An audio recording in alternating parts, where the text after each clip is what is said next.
பார்க்குறது சோலா பூரி சென்னா மசாலா.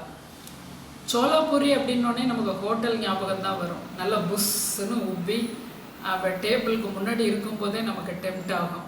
கண்டிப்பாக அதே ருசியில், அதை விட சற்று கூடுதலான ருசியில், இது மிகையா இல்லை, உண்மையாலுமே சொல்கிறேன். இது அந்த அளவுக்கு ருசி நம்ம வீட்டிலையே செய்யலாம். இந்த சோலா பூரியை பொறுத்த வரையிலும் இது ஒரு 6லேருந்து 7 நிமிஷம் தான் அது உப்பி இருக்கும். அதுக்கப்புறம் கொஞ்சம் அமர்ந்திரும். ஆனாலும் கூட அதை சுட சுட தான் சாப்பிட்ணுமா அப்படின்னா அப்படி இல்லை. நீங்கள் 40 நிமிஷம் கழித்து கூட சாப்பிட்லாம். அது சப்பையாக இருக்கும், ஆனாலும் ருசி அட்டகாசமாக இருக்கும். சாப்பிட்றதுக்கு ரொம்ப சவுச்சவுன்னெலாம் இருக்காது, அருமையாக நம்ம சாப்பிட்றது போலவே இருக்கும். இந்த புரிதலோடு உங்களுக்கு என்ன, அதில் நம்ம போடக்கூடிய பொருள் தயிர், ரவை, கொஞ்சமாக சோடா உப்பு இதெல்லாம் நம்ம போடுறோம். அடுத்தது இந்த சென்னா மசாலாவை பொறுத்தவரையிலும் நீங்கள் அதுக்காக சென்னா மசாலா பொடியெல்லாம் வாங்கி நீங்கள் போட தேவையில்லை. நீங்களே வீட்டில் இருக்கிற அந்த ஹோல் கரமை வச்சு நாமளே அருமையாக செய்யலாம். அந்த சென்னா மசாலா ரொம்ப காஸ்ட்லியான இது. நம்ம ஒரு குடும்பத்தார்கள் ஹோட்டலுக்கு போனோம்னா அது எந்த அளவுக்கு காஸ்ட்லி இல்லையா, அதை நிறமாக நம்ம சாப்பிட்டது போலவும் இருக்காது. இன்றைக்கி நான் கொடுத்துருக்க அளவுகள் 1 கப் மைதா எடுத்திருக்கேன். இதில் 6 பூரி வரும். கண்டிப்பாக 2 பேர் சாப்பிட்லாம். ஏன்னா 3 பூரிக்கு மேலே சாப்பிட முடியாது. அதுபோல் உங்கள் குடும்பத்துக்கு தகுந்தது போல் நீங்கள் எக்ஸ்டெண்ட் பண்ணிக்கிங்க. அருணா சமையலறை சேனலை சப்ஸ்கிரைப் பண்ணிக்கிங்க. உங்கள் உற்றவங்களுக்குமே இதை நீங்கள் சாப்பிட்டு பார்த்துட்டு ஷேர் பண்ணுங்கள். 100 வெள்ளை கொண்டக்கடலை எடுத்திருக்கோம். கழுவி களைஞ்சிட்டு 10 மணி நேரம் ஊற வச்சுக்கலாம். இது ஒரு கல்பாசி, ஒரு ஜாதிபத்திரி, அன்னாசி மொக்கு, 2 கிராம்பு, ஒரு பட்டை, 3 இன்ச்சில், ஒரு ஏலக்காய் 1, ஆஃப் பிரிஞ்சி, இதை போட்டு ஒரு 1/2 டீஸ்பூன் டீ தூள். இதுதான் உங்களுக்கு இது ரொம்ப ஒரு அருமையான ஃப்ளேவரை தரக்கூடியது. இதை போட்டு ஒரு மூட்டையை கட்டிடலாம். இப்போ நம்ம ஒரு காட்டன் துணியில், வெள்ளை துணியில் இதெல்லாம் கட்டிக்கிறோம். நான் உங்களுக்கு டிஸ்கிரிப்ஷன்லேயும் எழுதி விடுறேன். இது 100 கடலைக்கு ஒரு 12லேருந்து 13 பூரி சாப்பிட்லாம் இந்த அளவுகளுக்கு. இதை 2 பக்கம் கொஞ்சம் கட் பண்ணி கூட எடுத்துக்கலாம். இப்போ வறுத்து அரைக்கிறதுக்கு 1 டீஸ்பூன் மல்லி, 1/2 டீஸ்பூன் ஜீரகம், 1/2 டீஸ்பூன் மிளகு, 1/2 டீஸ்பூன் சோம்பு, பட்டை, ஒரு கிராம்பு, ஜாதிபத்திரி 1 இதழ் மட்டும்,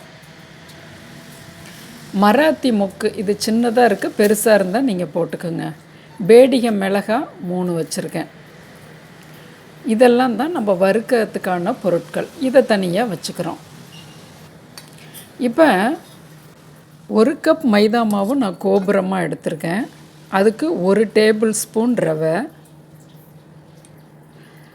1/2 டீஸ்பூன் சர்க்கரை, அது டேபிள் ஸ்பூன், இது டீஸ்பூன், 1/2 டீஸ்பூன் சர்க்கரை, 1/2 டீஸ்பூன் நைஸ் உப்பு, இதில் 1/4 டீஸ்பூனில் பாதி ஆப்ப சோடா. நீங்கள் இந்த டீஸ்பூன் தான் வச்சுருக்கீங்கன்னு வைங்க, இதில் 1/4 டீஸ்பூன் எடுத்துக்கிட்டிங்க, இதில் பாதி.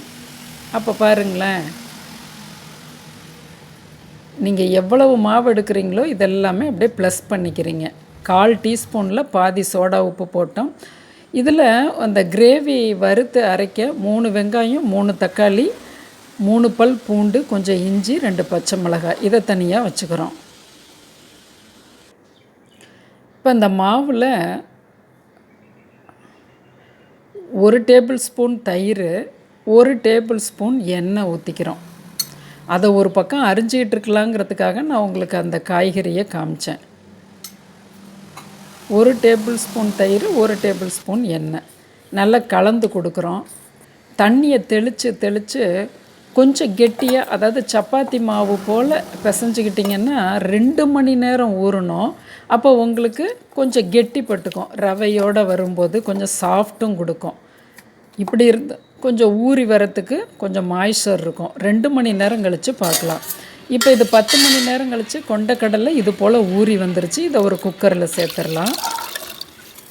உப்பு போட்டுக்கிறோம். இந்த துணி இருக்குது பார்த்திங்களா, நம்ம இதை கட்டி வச்சுருந்தோம் இல்லையா, அந்த மூட்டையை போட்டு 4 விசில் விட்டுறோம். இப்போ இங்கே சட்டியில் 2 டேபிள் ஸ்பூன் எண்ணெய் போட்டு அந்த 3 வெங்காயம் வச்சுருந்தோம் இல்லையா, ஒரு 5-6 துண்டு வச்சுட்டு மற்றதெல்லாம் போட்டுக்கலாம். 3 பல் பூண்டு, 1/2 இன்ச்சு இஞ்சியையும் போட்டுக்கிறோம். நல்லா இதை வதக்கிக்கிறோம். கொஞ்சம் வரன்னு இருந்தால் எண்ணெய் போட்டுக்கலாம். இந்த 3 பேடிகை மிளகாய், காரத்துக்கு 3 மிளகாய், கார மிளகாய் போட்டுக்கிறேன். நம்ம இந்த பேடிகை மிளகாய் இந்த மசாலில் வச்சுருந்தோம் இல்லையா, பாருங்கள் இந்த மசால் பொருள் அத்தனையும் இதுதான் உங்களுக்கு முக்கியம்.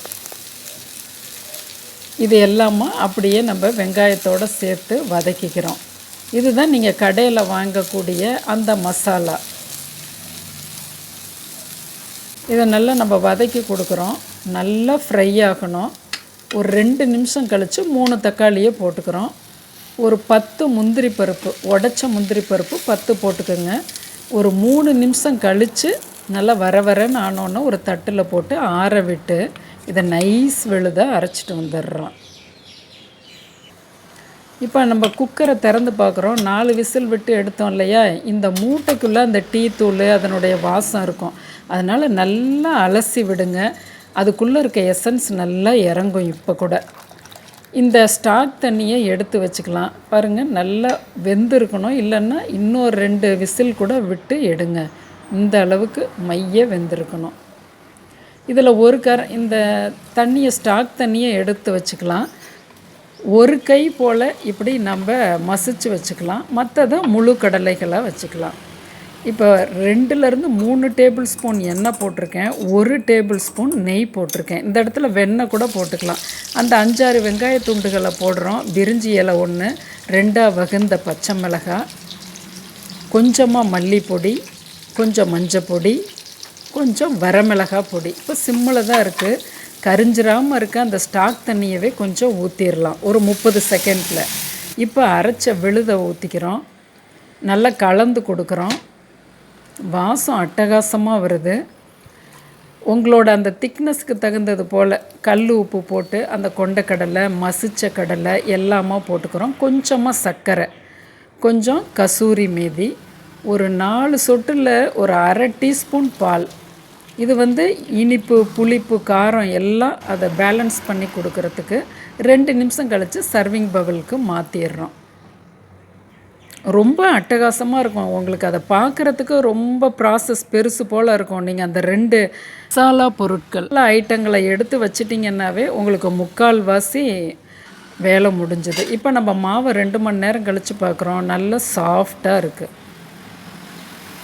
இதை 6 உருண்டைகளாக பிரிச்சுக்கலாம். ஏன்னா கொஞ்சம் பெரிய பூரிகளாக இருக்கும் இல்லையா. நல்லா அந்த விரலோட அந்த நுனியினால் அப்படி வச்சு கொஞ்சம் அப்படி மாலிஷ் பண்ணுறோம். இதை 6ஆக நான் பிரிச்சுக்கிறேன். இந்த அளவுக்கு உருண்டைகளை.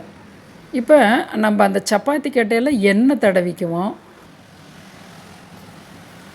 இது உங்களுக்கு பூரி போடும்போது கொஞ்சம் வரல, அமந்தியே இருக்குன்னா 1 டேபிள் ஸ்பூன் மிச்சம் 5 உருண்டை இருக்குது இல்லையா, அதில் 1 டேபிள் ஸ்பூன் மைதா போட்டு நல்லா பிசைஞ்சிக்கிட்டிங்கன்னா உப்பி வரும். இந்த இடத்துல இது மட்டும்தான் உங்களுக்கு தப்பு வந்தால் வரும். நல்ல எண்ணெய் காய்ச்சல் இருக்கணும். இந்த திக்னஸில் போடுங்க. ஒரு 30 செகண்டில் பூரி உப்பி வந்துடும். அப்படியே இருக்கட்டும், 1 நிமிஷம் அடியில் வேகட்டும். அப்புறம் திருப்பி விட்டிங்கன்னா இதில் ஒரு 30 செகண்ட் வெந்ததுன்னா போதும்.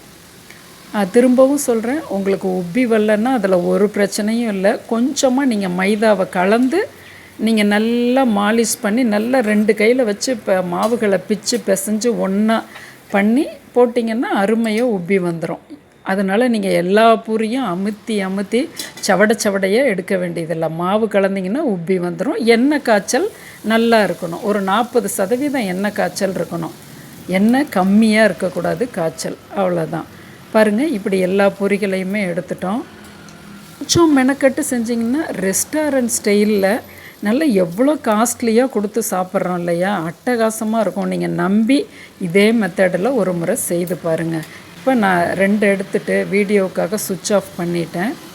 இப்போ நான் 40 நிமிஷம் கழித்து தான் சாப்பிட்றத கூட உங்களுக்கு நான் காமிக்கிறேன். பாருங்களேன், இப்படி பூரி அமந்தி இருக்குது. இருந்தாலும் உங்களுக்கு சவுன்னு இருக்காது. டேஸ்ட்டும் அருமையாக இருக்கும். கொஞ்சம் பார்வைக்கு அமர்ந்தி இருக்கும் அவ்வளவுதான். ஏன்னா அதில் போட்டிருக்க தயிர், ரவை, சோடா உப்பு, சர்க்கரை எல்லாமே அதை சவு சவு பண்ண விடாது. ரொம்ப அருமையாக இருக்கும் பாருங்கள். இப்படி கொஞ்சம் வெங்காயம் வச்சு சாப்பிட்டுக்கிறோம். உங்கள் விட்டுறவங்களுக்கும் ஷேர் பண்ணுங்கள்.